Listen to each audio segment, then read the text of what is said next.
চারুর আসল রূপ সূর্যের সামনে তুলে ধরল তবলা, কান্নায় ব্যাকুল চারু। বন্ধুরা, অনুরাগের ছোঁয়ার আপডেটে আপনাকে স্বাগতম।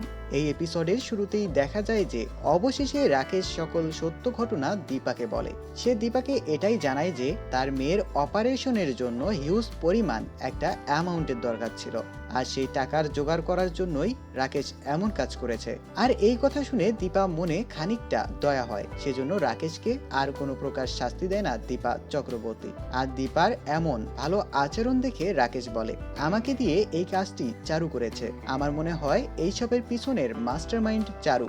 এরপর দীপা সেখানে সবাইকে বলতে থাকে, আচ্ছা, এতক্ষণ আমাদের রাকেশ যে তথ্যগুলো দিল, এই তথ্যগুলো কেউ বাহিরে ছড়াবেন না, এটা শুধু আমরাই জানবো, না হলে খেল পুরোটাই ঘুরে যাবে। তবে ঠিক সেই মুহূর্তে দীপার ফোনে মিশকার কল।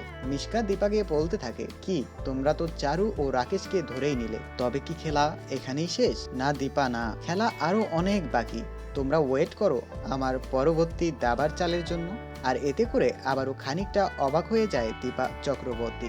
ওইদিকে দেখা যায় সূর্য সেনের সামনে তবলা। এরপর তবলা সূর্যকে ডিরেক্টলি বলে, আমি জানি সূর্য, তুই দীপাকে মন থেকে ভালোবাসিস, তবে তোর এটাও জানা জরুরি যে চারু কতটা ভালো।